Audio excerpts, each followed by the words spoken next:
we'll see what happens in game 2, because those two very important players for their teams.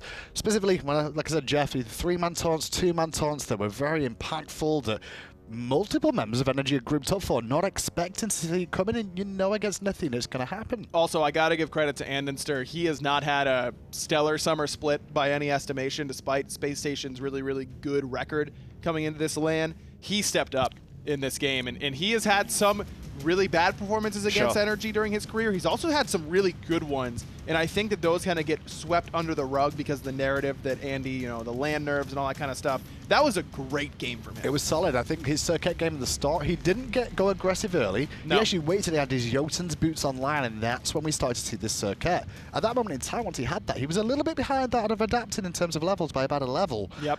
But the swing of things started to make an impact now.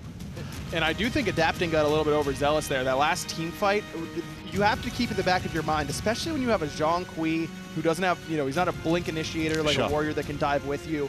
There is no mage or hunter or warrior that's going to be able to track you through all 3 leaps up through the cosmos and then an engagement, and that baited all of NRG into a horrible spot in that left side jungle corridor. Adapting has got to be a little bit more patient. Maybe NRG's call was to say, we've got to win right here or we're not winning at all, and it was go for broke. But still, I think that NRG likely could have found a better engagement than that. Well, let's find out if Spacestation Gaming can put NRG to bed today and send them down to the lower bracket, or if NRG will bounce back and take us to a 3rd game. It will be Chernobyl, and it will be the Zhong Kui ban from NRG here. Yep. Spacestation Gaming then, with Toph taken away, there's a few gods left available that you can see as top tier. Athena is one of them, I would say. Athena, Giannis, and Artemis are all on the table right here. And it's really just, this, in my mind, comes down to what Spacestation internally values the most. This is entirely up to them on what they think. You know, do we think that Giannis is close in estimation to Artemis in comparison not only to what they like to play, but what NRG likes to play? And that's where this really gets difficult. I don't know that, I don't know. I guess they value Thoth, again, for Yammyn higher than they value his Giannis. I can't say I blame them for that. I am surprised they're giving emilitoo Artemis. I think I would have rather seen Yammyn on Giannis than Emil on the Artemis. We'll find out if NRG do take the Artemis, and, well, as I'm saying those words, it's guaranteed locked in. Spacestation Gaming then get their chance for this Athena if they would like it. There it is.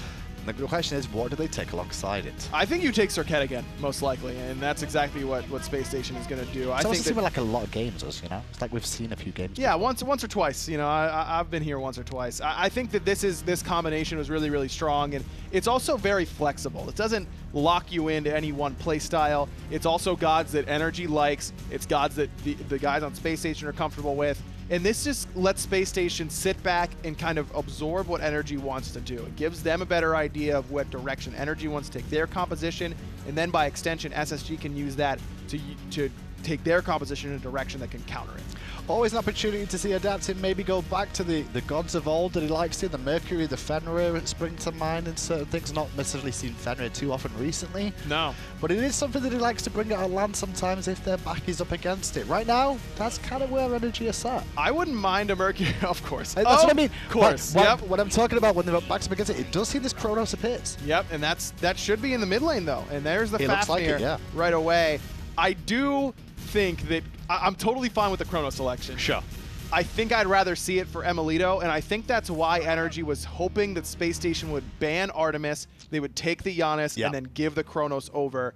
This is fine. I agree with you that I wasn't particularly impressed by EmilZy's Fafnir in Game 1, so that is an area of concern. And every time NRG has to go to Chronos, it's gone to emilitoo. Not that Yammyn can't play it. Yep. I could hand Yammyn a stick, and he'd make it look like a gun, basically. But I still think that it does worry me a little bit that historic pick for NRG isn't going to the prolific player with it. Spacestation Gaming going to take away Naja here. They're worried about adapting, picking that one up for themselves in the jungle. Although we've seen now and again it can be shoved into the solo lane, but I don't think really here is the place to do it. NRG then need to look at hunters, and they need to look at solo laners. Yep, I was going to say, you do not, with how good of a game Aqua had, and Aqua just has that confidence to him, right? That you do not want to let him get on a roll with his gods that he knows that you're not used to playing against, that he's just going to smack you with him. I think that taking him out of his rhythm is the most important thing NRG could do with these second bans. The one thing that needs to happen with Aquarius is he doesn't really need to realize. He never needs to realize how good he is. Because that's a moment when a player can actually start to switch off a little bit and not play the way they are. I disagree with you. I think that Aquarius realizing how good he is what catapulted him to maybe this that's level. just the rest of the world not realizing it instead. Maybe that he's been able to go under they the both radar. can't happen at the same time. But NRG, I mean, everyone knows how good Yammyn is, but just because you know it doesn't mean you can dedicate everything to stopping him, because then emilitoo adapting and everyone else, you know, mops you up. I think that Spacestation, this could be the beginnings of a super team along the lines of NRG. If Aquarius can continue to play at that level, man, I don't know how you beat him. Well, he's still not necessarily got his pick so far. Medusa locked in, more than likely going to BaRRaCCuDDa to deal with this. Potentially Chronos in the lane, I guess, but it should be Artemis. Should be Artemis. You can't see Artemis, mate, can you? No, I don't think so. I mean, you could trap the jungle. You can trap the jungle. Entrances. And then you die. Yeah. That's how that goes. Okay, so it's pretty obvious, I guess, that Chronos probably in the mid lane. Cerberus going towards maniaKK here then. And now the final jungle pick will be that Ratatoskr once more for adapting. So still running with this technical, we call it a double hunter composition, but we've seen it with auto attack based mages filling that secondary hunter role. He does it again, goes back to the Thanatos. So against Cerberus though? It's not, I mean, it's you silence out the ghastly breath, sure. and he also, level 2, likely won't have a way to get away from you if you play aggressive. We'll see if he goes for the same sort of no blessing start. This is basically Aqua saying, hey maniaK, did you learn anything from game 1? Are you going to play this lane any differently? And maniaK can't over adjust either, right? I mean, he cannot just sit under a tower and let Aqua take the entire jungle. This is another low pressure solo laner that Aquarius is trying to get pressure against and then take the jungle away from adapting. NRG Those composition is very, very late game. When you look at this scaling, and that's where the rat comes in. Will. It's supposed to be there to stem the bleeding and keep you in the game in the early game. SSG is very early game, though. They are. They really want to win the same sort of time they just did, 28, 29, 30 minutes. If this goes 35, 40 minutes, I can't imagine a world where NRG loses. What do you guys in Mixer Chat think of this one? Will Spacestation put this to bed, or is NRG going to hold on to the later stages maybe and then come back? Because I'm looking at Spacestation's comp 2. They're engaged under Phoenixes. A little bit suspect. They've only really got the Athena there. A little bit, but NRG's wave clear under Phoenixes and siege defense is not good. It just really isn't. There's no poke damage. There's no extended wave clear that they have. I think Spacestation are going to 2-0 NRG here. And that's me saying I think NRG, my final selections were NRG and E United. I think Spacestation's taking this one. So, you know, I've got NRG winning this whole week. Yeah. But I've got them in the loser's bracket. I did say they'll go to the loser's bracket too. Let's find out then. The casters are standing by. John Finch and Taco to bring us the games. All right, we're moving into game 2 here between NRG and Spacestation Gaming. Spacestation with this draft in game 1 really kind of took it to NRG, and they're basically saying, well, can y'all beat it here now? Aquarius on this Thanatos paired up with the andinster. There's such a strong duo. Can they do the same thing here again? The embodiment of it. If it ain't broke, don't fix it. And that seems to be the case for Spacestation. When you have that much success with a Game 1 draft up against NRG, I can't blame them for wanting to run it back. You might as well bring out what worked the first time, because just in case, you never know. If they end up beating NRG here 2-0, that's going to allow Spacestation to continue to progress through the winner side of the bracket and send NRG down to the lower end. And they'll have only shown one strategy, essentially, right? Which kind of could play to their strengths later on in the tournament, not having revealed too much. On the other side, NRG are also committing to the same thing, but different, right? They want the main JDC again, so it is going to be emilitoo taking the Chronos. But look at this. Yammyn has Artemis, not the Chronos. Artemis in the mid lane. It's a very bold pick when you know that there's a Thanatos in solo, because Aquarius has already shown that he wants to back early, build those warrior tabi, and then try to put the pressure wherever he can. Speaking of pressure, Jeff gonna pressure out emilZy and emilitoo just a little bit here. Tosses out that reach on the odd occasion that he might be able to steal away 1 or 2 of those mini creeps, possibly even the big buff, but that won't be the case. NRG managing to hold onto their dual lane control. Same can't be said though for this mid lane. Baskin really handing it to Yammyn there. Well, you get it, right? Artemis, you want her to be in mid lane where she'll likely get more farm than if she were in Hunter. Last game was the rare exception. Usually Hunters aren't way ahead like we saw because they end up splitting so often. So the idea would be you put her in mid and things could work out, but you usually don't because she's not nearly as safe as a lot of other mages.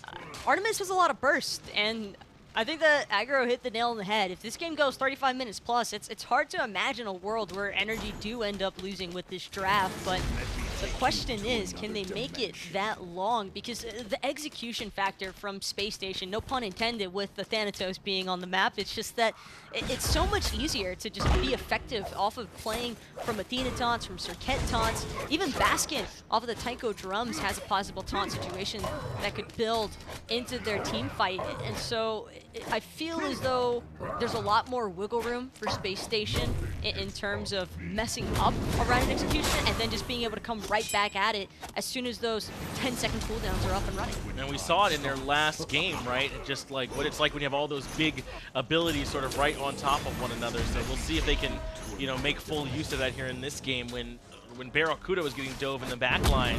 You know, you have the Petrify, you have the Taunt, the Taiko drums. They had so many large abilities that you almost can't mess up, right? And that they were able to recover and then punish adapting for diving. I'm right there with you, Taco. The Spacestation draft, it feels like like they could mix and match and make it work in almost any scenario. And right now, BaRRaCCuDDa and JeffHindla seeing what they can get against emilZy and emilitoo. They were thinking about invading that purple buff, but rather go for the wave instead. Make sure to keep up that lane pressure over there in duo. Trying to do everything they can because I am very much expecting this to be a situation where BaRRa is left by himself with emilitoo, and those two are just doing whatever for a long period of time because all the action's probably going to be based around solo and maniaK's blue buff. And it is going to be happening. It's exactly where it was last game, right? They tried to repeatedly pressure out the blue buff.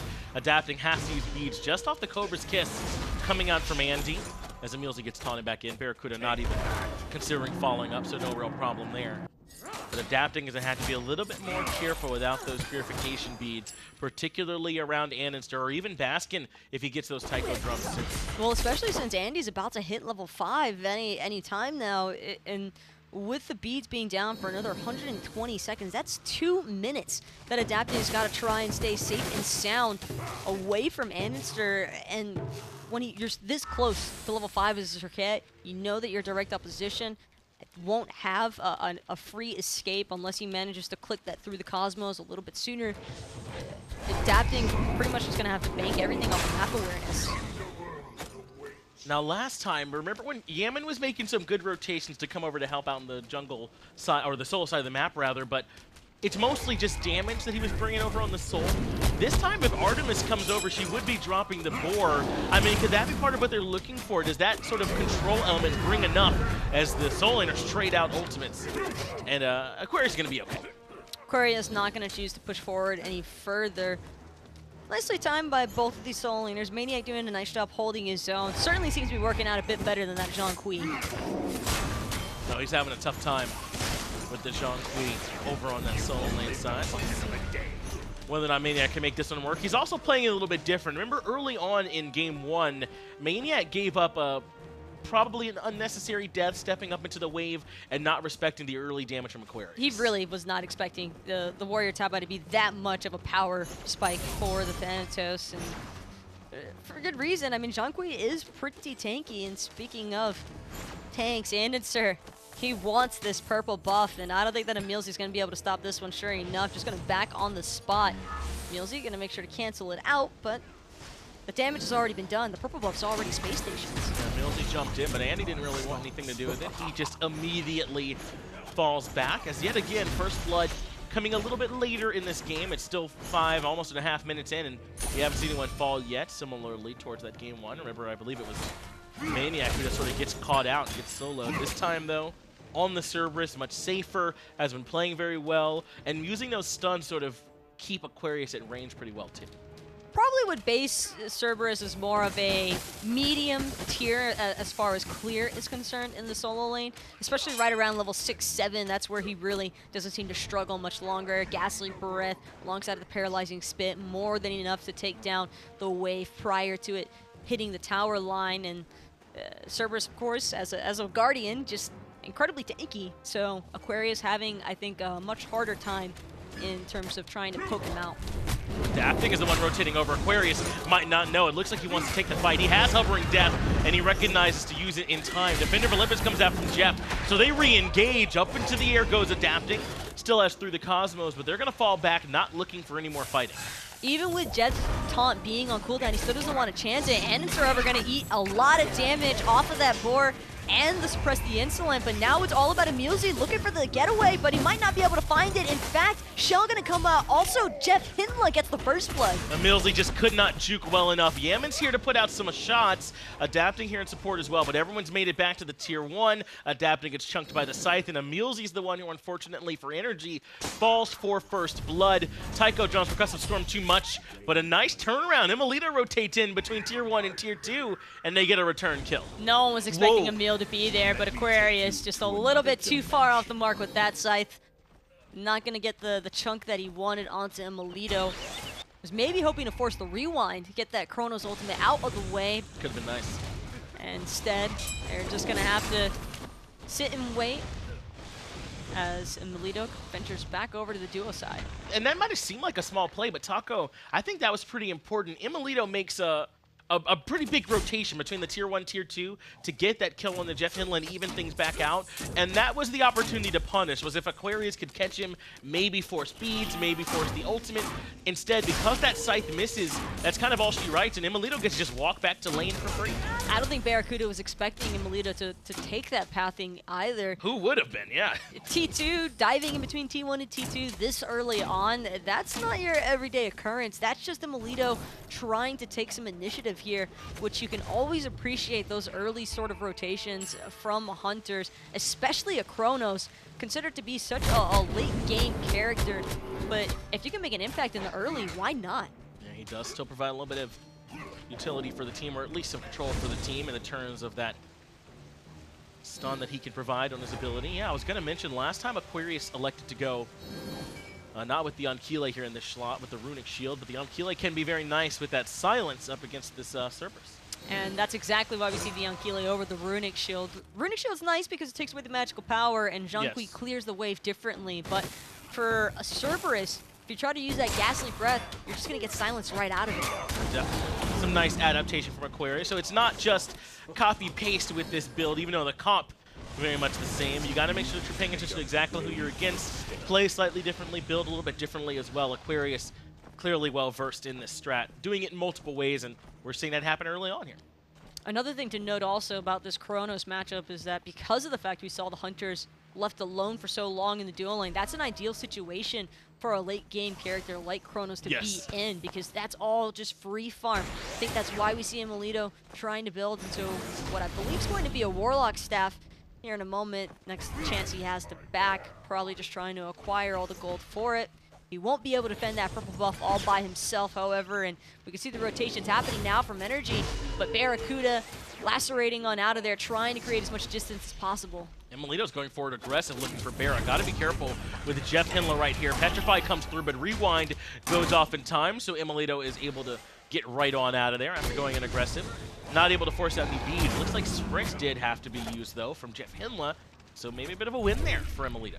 Adapting, going up into the air now. Aquarius might not see this one coming. He's just trying to farm his own buff, and in fact, Adapting's gonna be able to catch him out. Doesn't even get the Defender of Olympus off in time. Aquarius falling pretty early on here to Adapting, and that's gonna cost him his blue buff also. Yeah, well-timed gank comes out from Adapting to be able to find that kill. Of note, though, emilitoo did, looks like, have to use the Purification Beads over in duo. That's one more to keep in the back of your mind, but this time they're slowing down this Thanatos early. maniaKK level 11 and the tier 1 towers falling. NRG Esports, it's hard to beat them with the same thing twice, and they're showing why here.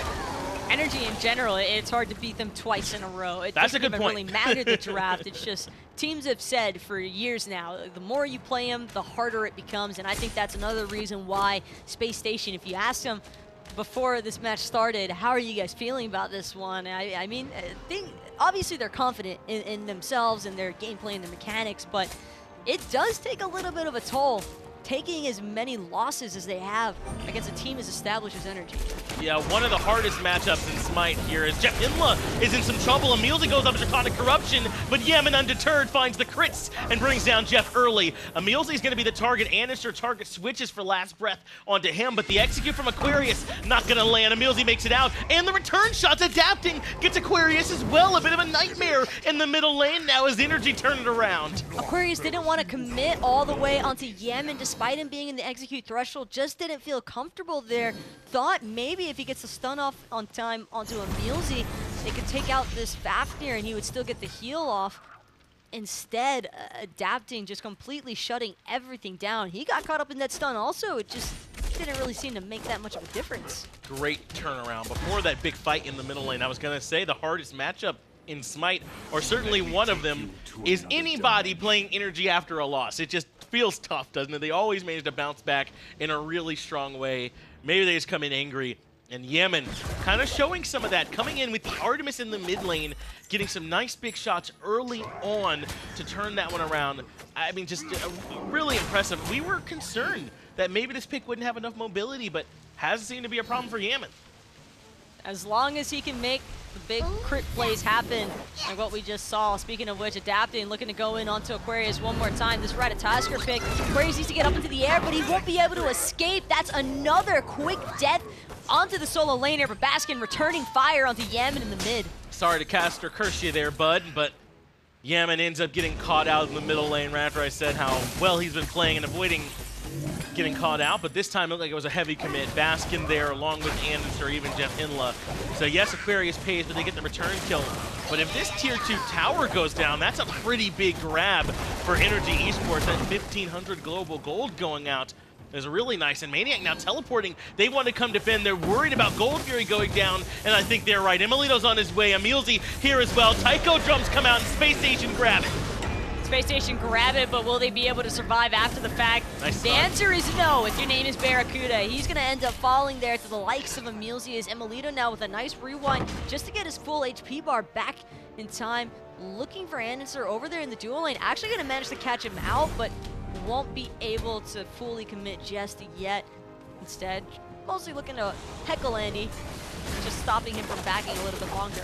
They want to grab another tower in response. Tier 2 goes the way of NRG, the tier 1 in middle, and the kill onto BaRRaCCuDDa, as well as they got the kill onto Aqua underneath the tier 2, I believe. So yes, they do end up giving the Gold Fury in return, but this definitely favoring NRG so far. In fact, they're going to come grab Pyromancer as well. NRG Esports, 13 minutes in, nearly 14 here at this one, appear to be in very firm control. A 5,000 gold lead, almost 8,000 experience. It's not even the experience in the gold. You can completely take those out of the equation right now. It just look at the map alone. Yeah. It's just the map. Look at how open it is for NRG. They have so much leeway in terms of where to start their ganks at and where they can actually end them, because Spacestation, if you're trying to look for an escape route, gonna be hard to find when all of your towers are missing or left at 1 HP. That's a good point. That tier 1 tower in left is not much security at this point when essentially NRG could breathe on it to bring it down. andinster in trouble. The hammer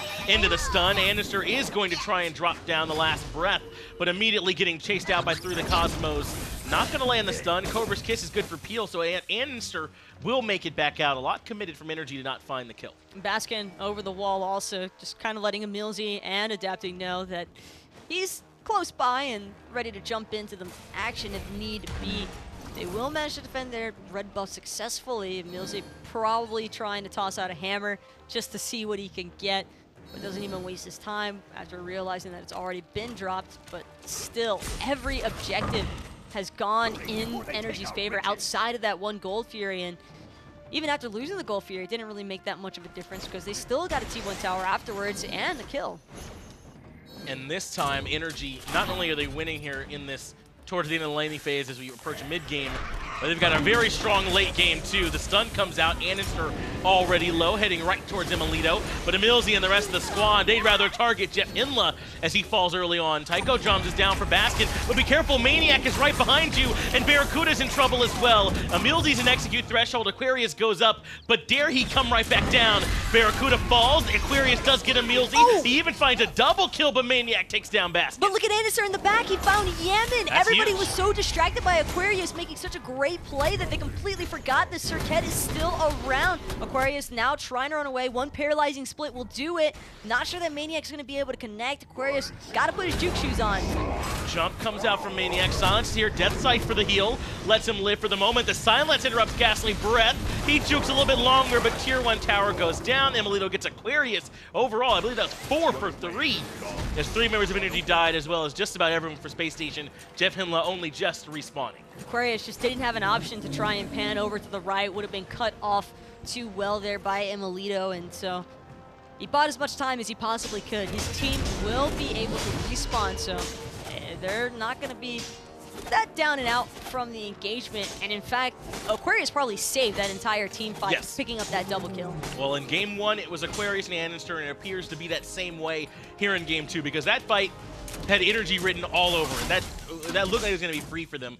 Aquarius so patient up in the air with the hovering death, waiting to find an execute, gets the double kill with the sight. Then Andy comes back in to help even the odds back up as well. By the way, emilitoo's level 17 now. Gross.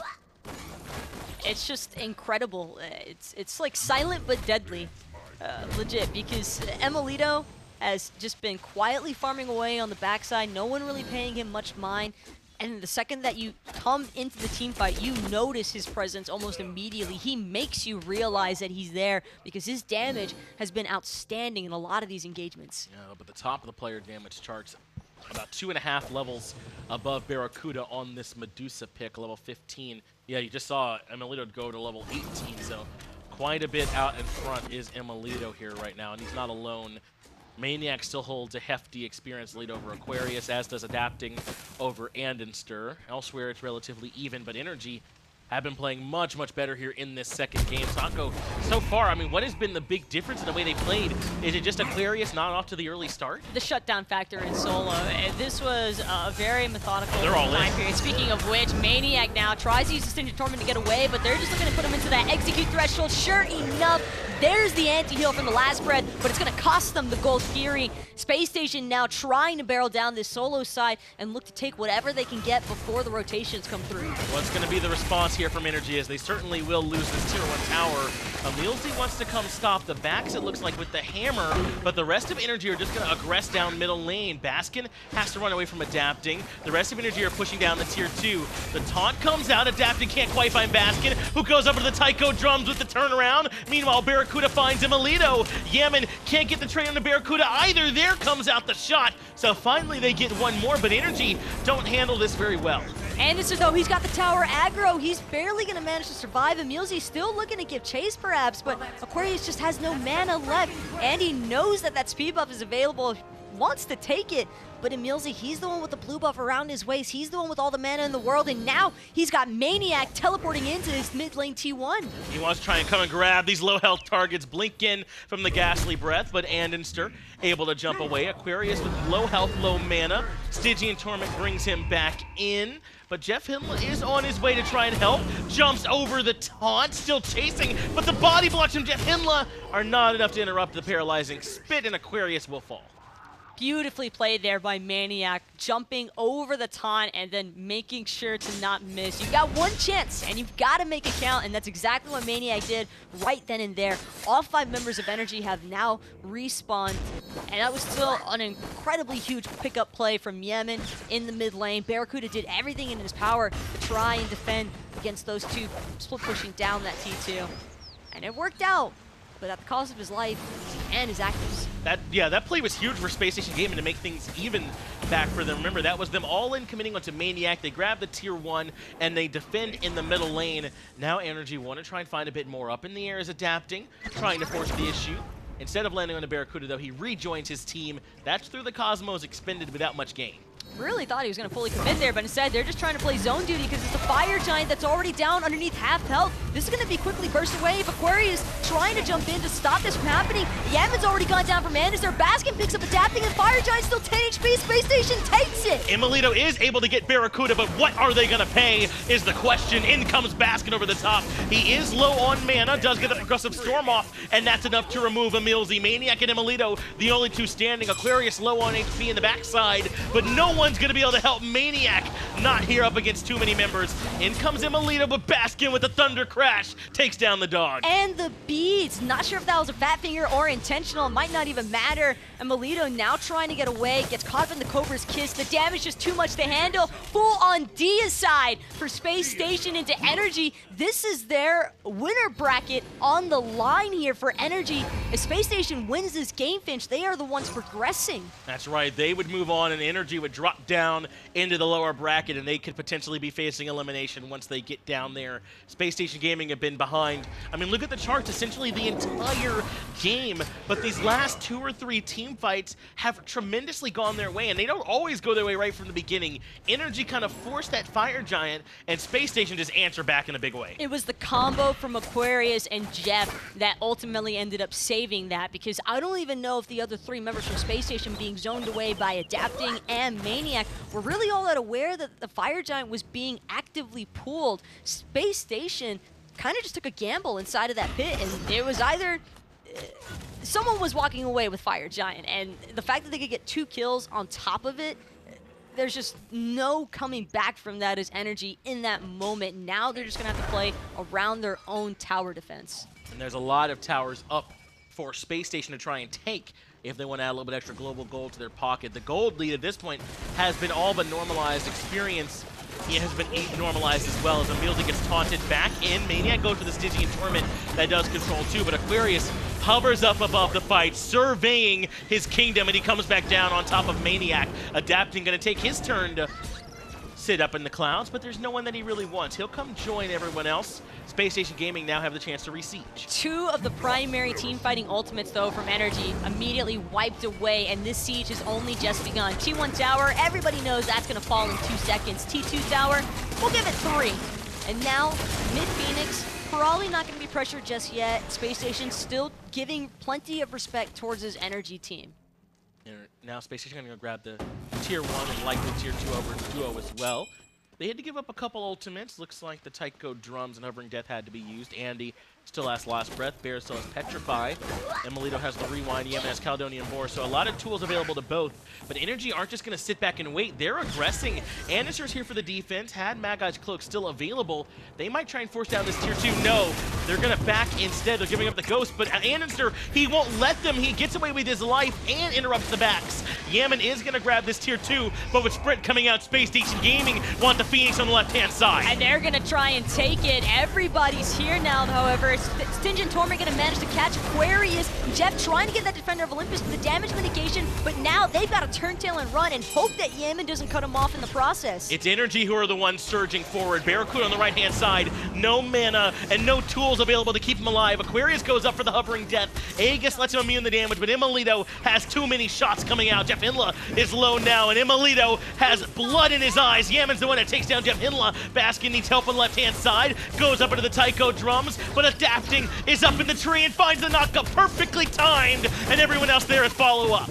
Gotta hope that andinster can make some kind of miracle happen. The same could be said. They'd find the double kill in the process. 2 for 3 so far. This could be the turnaround they needed, but no. Instead, Aquarius CC'd for just a little bit too long. Only Andy left here to defend, and emilitoo's gonna be forced out of his Aegis. Nice Deathbane Cobra's Kiss combination there from andinster, but the worst was prevented by NRG, and that's what really matters here. A nice back and forth here between NRG and Spacestation Gaming as NRG grab the Gold Fury. They defend all their Phoenixes. That was a really interesting play where NRG are kind of forcing the tier 2 in mid. andinster kind of stops their backs, but it ends up working out. Yammyn gets the tier 2. Then they come back in time to defend the Phoenix and left. The problem is Andy just could not absorb any of those autos from Yammyn for much longer. He took maybe 2 or 3, and it was just crit after crit after crit. That passive, a little bit insane still, and for those of you wondering, because Artemis does receive a bit of a change to her passive in future buff patch, but they're currently playing on the past one, for those wondering. Definitely got those crits still coming out for Yammyn on this Artemis, so we're seeing it swing in a pretty big way here for him. Checking back in with emilitoo, this time he's the one on the mage ADC. He's following a similar path that we saw from Yammyn on the Soul last game. He is electing to go with that demonic grip, telekines, that ring start. So not the hasten ring for the haste effect, not some of these other starts that we see sometimes. They're electing to go with some of that additional damage on the autos themselves. And it's worked out pretty well so far for emilitoo here. Still has that Hunter's Blessing and could be selling it any moment now. Probably all depends on whenever he has enough gold to finish off his final item. Bunch of different choices that he could possibly opt for also as a Chronos. Taunt onto emilZy is good. Now it's Baskin looking to put out some more damage. Half healthed already. That's going to force this Fafnir to back off. Yeah, now emilZy going to play a little bit more defensively. After that free poke, Spacestation should be able to grab the Pyromancer, which means they could potentially back and return quickly if they want, but NRG might not give them that option with the aggressive positioning. It's Spacestation standing at their jungle line, trying to retake some of this positional advantage and grab the ward control as well. Fire Giant footsie is what this game's about to evolve into. Jeff dashes forward but gets stunned out thanks to a well-placed stun from emilitoo. Stingent Torment catches 2 also, and the chase is on. Aquarius is already low, adapting, finds a 2-man knockup on the backside, but he had no follow-up. He went in too soon. Again, and Aquarius finds the kill. BaRRaCCuDDa's low and he has to leave, but he can't make it out. JeffHindla's the one that ends up falling instead. BaRRaCCuDDa's still alive. Answer gets chased out as well by emilitoo this time, and now it's a 2-for-1 in favor of NRG. They've only given up adapting, and they've gotten the jungle support from their opponents. Baskin all by himself. emilZy charges forward onto him, but emilitoo can't find the stun to connect. With that sprint pop, there was just no real escape. Doesn't matter how mobile a Serqet can be, because andinster just ends up falling. Baskin still waiting to see wherever he can help out, and I love this TP choice from Aquarius. They've got to keep this Fire Giant out of the clutches of NRG if they want to make sure that NRG don't try and run away with the late game here. To be fair, it didn't look like NRG were all that interested in going for it anyway from the way they were positioning, like they might have wanted to back, but Aquarius had no way to know. He comes back in just to make sure and is able to defend. My guess for as to why NRG don't pull the Fire Giant here is because the later this game goes on, the better it is for NRG, and they know it. Their composition is supreme for the late game. You've got Artemis, Fafnir, Chronos, arguably the only member without a whole lot of late game presence, the Ratatoskr, but the amount of utility and setup that adapting can still bring is more than enough for NRG to make almost anything happen in some of these engagements. And so now Spacestation, in a way, kind of feels like they're in a race against the clock. They almost literally are up against Chronos as their Phoenix on left. Takes a little bit of poke from that minion wave, but they had one of their own to defend. Oh, that hurts to see, though. Losing the Tusky so early on. They were really hoping to get the spread there, and Spacestation counting their lucky stars that they managed to keep enough distance from that boar. That's important. Yammyn has really been making good use of that boar, particularly trying to slow down JeffHindla when he goes in for these dash taunts to get the fight started off. And NRG, they appear to recognize that. Look at their deference in their positioning right now. They fall back from Spacestation and try and give up some of that space. NRG don't want to start the fight. They just want to be there to finish it. And so far, they don't even really want to fight, right? Like, yeah, we can wait. They can wait as long as they need to, because Spacestation, they've got to be the ones to really make the aggression happen if they want any of the fighting to occur. Now they're going to start to pull the Fire Giant. That's bound to pull NRG into this pit. They can't just sit and watch for much longer if they want to make sure this Fire Giant doesn't go down for free. It's down to about half HP. emilZy gets taunted in by JeffHindla, but it's Jeff who takes free poke from Yammyn. Maniac goes in aggressive with Stygian Torment. Petrify hits him to land the stun. Up in the air, hovering as Aquarius, trying to find someone next to threshold, but he falls back defensively. Adapting, not done yet. He goes in aggressive and falls one more time. He's the first casualty, but Yammyn finds JeffHindla in return, and emilitoo gets BaRRa. And andinster now, he's got to try and make the getaway. Baskin and Aquarius, both just a little bit too low for comfort. They can't really afford to stick around here. Aquarius, however, wants to still show presence with andinster, but just look at how quickly this Fire Giant's getting bursted. And maniaKK able to teleport back in, no problem. Spacestation have got to know this is probably going to end up falling. NRG are going to be able to grab this Fire Giant. Well earned. A little bit of a knock up there at the end for Yammyn, but no harm, no foul. Adapting now has twice traded his life out for 2, and it's worked out in favor of NRG. Aquarius is low, he's sticking around, but NRG have the Fire Giant on everyone but Adapting. They can regroup and start pushing down this last tier 2 and then the Phoenix. There's just been no answer to emilitoo on this Chronos. Emil has by far been the primary reason why NRG are still sticking out in this one, and in fact, now finding themselves in the position to lead this game from their own pacing. It's mostly been Spacestation kind of dictating the flow of this one, and now with the Fire Giant until NRG could start to fight back. And it's going to be a tough one. Spacestation, as far as their wave clear is concerned, it's going to come down to Baskin. They're going to need him to be the real big hero for them when they're on the defense. But these fights from NRG have been so interesting so far. EmilZy has done a great job. His role has kind of been to soak up the damage because JeffHindla taunts him to start the fight tough very often. And then that means maniaKK can kind of blink in, and he drops the Stygian Torment on the backside to force out Petrify from BaRRaCCuDDa, to force out Beads, and force Aquarius to go up into the hovering death. He doesn't have any other real way to get away. And even though Adapting dies, forcing all that out has set up NRG to win the fights after. And that's exactly the case here. As long as Spacestation keep expending all those abilities onto Adapting, he'll happily absorb them. That just means that it's one more ability that emilitoo won't have to concern himself over. And this Chronos, when left alone to free cast, we just saw how quickly that T2 was depleted between Artemis and Chronos. And the problem is, you've got to choose which one you want to take out. These are both 2 ideal late game hyper carries now in their prime here and fully online, charged and ready to go. Yeah, they're going to have a Structure Shredder alive almost no matter what as emilZy gets taunted in. That's been the plan all along. BaRRaCCuDDa takes a little bit of damage from emilitoo with that long-range poke. They send Baskin back to the fountain for now. Yammyn gets off some pot shots, not hitting for a ton. But now they got some minions in, so they should be able to start shredding. It's a bunch of damage coming up from Yammyn. Phoenix falls immediately. emilitoo, though, does get executed. Aquarius is the one that goes up and brings him down. With Definitive Olympus channel, they're happy to keep surging forward. emilZy is going to be the one that sacrifices here, but they don't want it to be just him.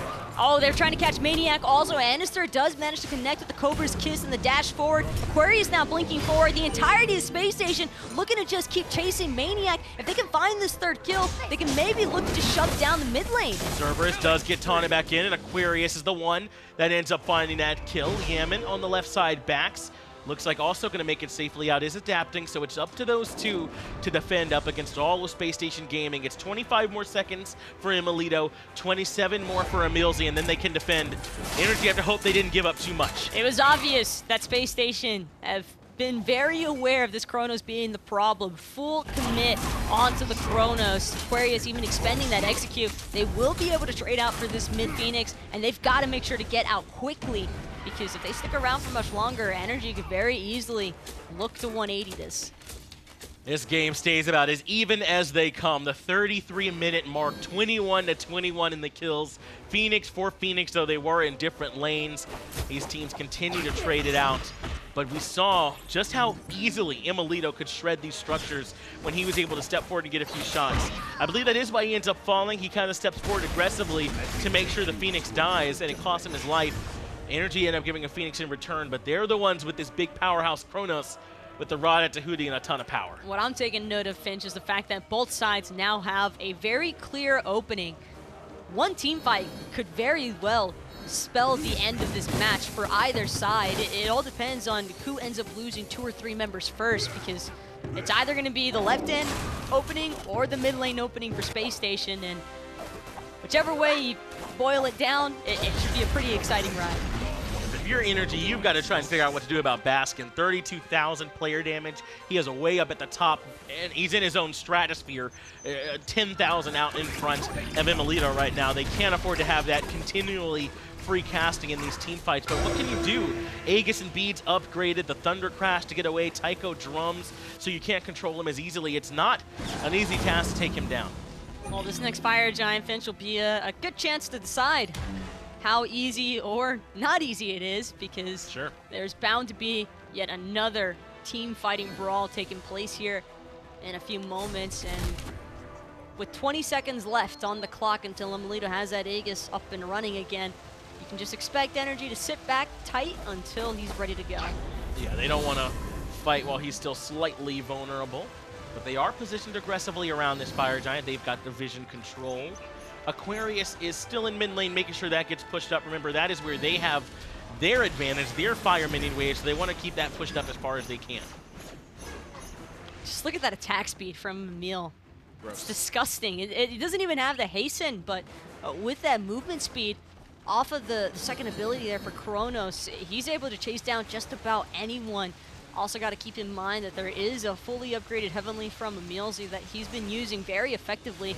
Speaking of EmilZy, getting taunted in there, now choosing to dash forward, trying to shove Spacestation back as far as possible. Instead, it's going to be Baskin. This could be disaster for Spacestation. Yammyn is low, has to use the Aegis. Gonna come in as andinster to make sure that he dies. Last breath is ticking, but he got off every shot he could before he died. A double kill for emilitoo as Yammyn does eventually end up falling. And they're going in aggressive. BaRRaCCuDDa falls as well. A triple kill now for emilitoo. They don't even want the Phoenix on the right-hand side. They want to go right to the Titan room. JeffHindla is the only one here to defend. NRG Esports want to force a game 3. JeffHindla can't defend it. He gets shredded. Titan is going to end up falling. They just wanted to spread the poison, but the poison wasn't able to spread because Yammyn wouldn't die. Now Enter all by his lonesome won't be able to do it.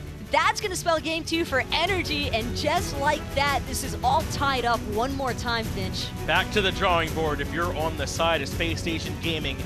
Aquarius and that Thanatos got it done in game 1, but NRG answered back in game 2. It didn't get off to the same great start. And now with their big late game powerhouse of the Chronos Artemis, they were able to wait him out, and eventually it was just too strong. The Baskin just a little bit too far up and away from the rest of the team. He was just trying to push out those creeps in their favor, make sure that they keep NRG right there on their toes, and instead it's NRG who looked to pounce first, and that's what made all the difference in that one. That's right, they took the fight off the Fire Giant where we normally see those fights happen. They sort of aggressed into the jungle, all the way up into the solo lane, and they knew that was the call. EmilZy was jumping in aggressively, adapting, went up into the air right away with it through the Cosmos, and even though Yammyn took a bunch of damage, he Aegis'd, he made sure he got off every last shot he could before he died, and made the biggest impact. The shells also, that was an excellently timed shell there. I wasn't even certain, I believe it was EmilZy who managed to save the life of his mid laner, and had that not taken place, I think that poison spreads, and it might have been absolute mayhem for NRG instead, because there was still enough damage on the table at the time. It just didn't come into play quick enough for Spacestation. Who's your MVP from game 2? I think you make a case for emilitoo as he just walks by us here. I think trying to take a quick break in between these sets, but I think you make a case for that Chronos, man. It was so difficult for them to have an answer for it towards that late. It felt like the Chronos was the primary reason why Spacestation couldn't effectively close this one out sooner, because they wanted to, but every single time that they seem to start having the upper hand in those engagements, suddenly you've got this Chronos barreling in from around the corner or on the opposite side of the flank, and you just never really knew which way to expect it from. You just knew that the damage was coming. It was a very difficult game there for Spacestation, but they've got one more try. Game 3 will be coming up in just a moment. Before we get to that, let's get the Desk thoughts on game 2.